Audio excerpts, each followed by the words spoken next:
Para saudara dan saudari yang Tuhan cintai, selamat pagi dan selamat bertemu lagi dalam renungan harian dari Paroki Santo Fransiskus Assisi APO, edisi hari Senin, tanggal 30 September 2024, dalam masa biasa yang ke-26. Mengawali hari yang baru ini, kita hendak mendengar dan merenungkan sabda Tuhan.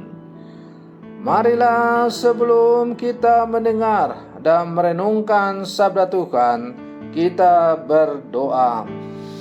Dalam nama Bapa dan Putra dan Roh Kudus. Amin. Allah Bapa yang Maha Kudus, terpujilah namamu, karena Engkau telah memberi kami nafas kehidupan dan tempat tinggal berkat sabda Putramu terkasih. Kami mohon semoga telinga kami tetap terbuka agar dapat mendengarkan segala sabdamu. Bersabdalah ya Tuhan, kami siap mendengarkan. Terpujilah Engkau Bapa, Putra dan Roh Kudus, kini dan sepanjang segala masa. Amin. Para saudara dan saudari yang Tuhan cintai, sabda Tuhan yang hendak kita dengar dan kita renungkan untuk mengawali hari yang baru ini diambil dari Injil Lukas pasal 9 ayat 46 sampai 50. Tuhan bersamamu.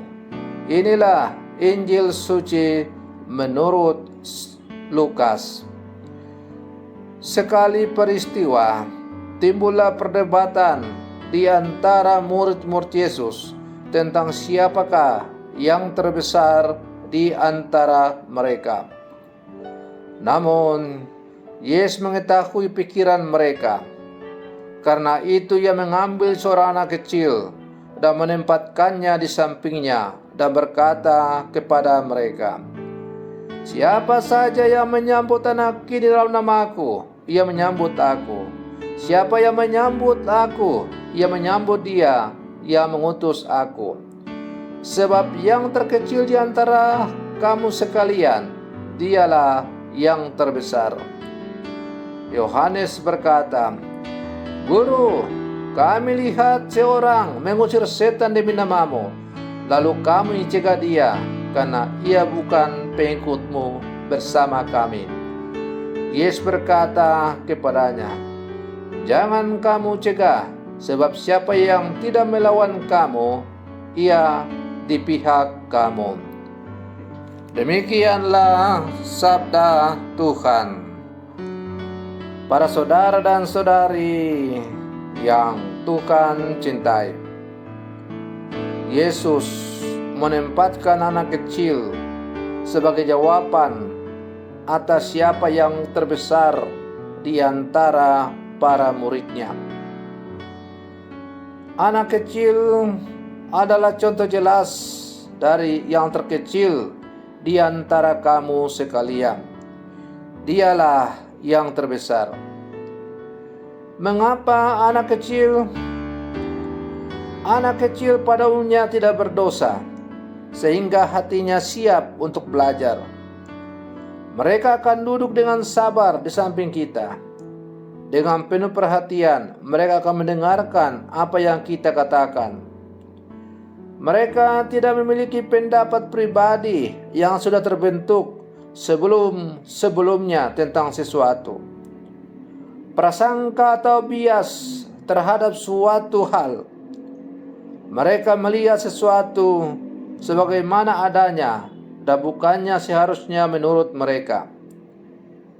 Yesus ingin kita bersikap demikian terhadap Dia dan ajarannya, menerima dan mendengarkan dengan penuh perhatian. Para saudara dan saudari yang Tuhan cintai, ketika kita membandingkan antara orang dewasa dan anak kecil, kita akan melihat bahwa hati, pikiran, tubuh, dan jiwa orang dewasa pada umumnya telah tercemar oleh hiruk-pikuk dunia ini. Orang dewasa cenderung memikirkan hal-hal buruk tentang orang lain dibandingkan dengan anak-anak yang selalu berpikiran baik tentang orang lain, kecuali jika diberitahu sebaliknya oleh kita orang dewasa. Anak kecil sangat polos. Bagi mereka, kasih untuk orang lain adalah yang utama. Ini terlihat ketika mereka bermain bersama tanpa memandang ras, suku, agama, status sosial, dan latar belakang lainnya. Tidak ada diskriminasi. Hal ini akan berubah ketika prasangka dipaksakan kepada mereka oleh kita sebagai orang dewasa. Anak kecil pada umumnya polos, tulus, murni, dan jujur. Para saudara dan saudari yang Tuhan cintai, karena itu mengubah sikap dan perilaku seperti anak kecil itu penting agar menjadi yang terbesar dalam kerajaan surga. Namun penting dicatat, menjadi seperti anak kecil itu berbeda dengan sikap kekanak-kanakan. Karena sikap kekanak-kanakan berarti tidak pernah bersikap dewasa dalam hidup. Para saudara dan saudari yang Tuhan cintai, kita adalah murid-murid Yesus yang hidup di zaman sekarang. Kita diajak dalam menghidupi iman kita, dalam bercengkrama dengan Allah, dalam menghayati hidup kita sebagai orang beriman. Hendaklah kita bersikap seperti seorang anak kecil yang selalu bersikap apa adanya di hadapan Tuhan. Bersikap polos dan tidak perlu untuk munafik.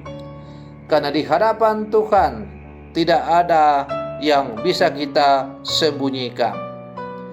Di hadapan Allah seluruh kehidupan kita terbentang dengan terang benderang, tanpa ada yang bisa kita tutupi. Oleh karena itu, hidup jujur di hadapan Tuhan sungguh merupakan sebuah sikap yang sangat terpuji dan dianjurkan dalam hidup kita sebagai orang-orang beriman. Para saudara dan saudari yang Tuhan cintai, semoga permenungan saya untuk mengawali hari yang baru ini semakin menghantar kita untuk menjadi orang-orang beriman yang semakin polos, jujur, terbuka, apa adanya di hadapan Tuhan. Selamat pagi, Tuhan Yesus memberkati.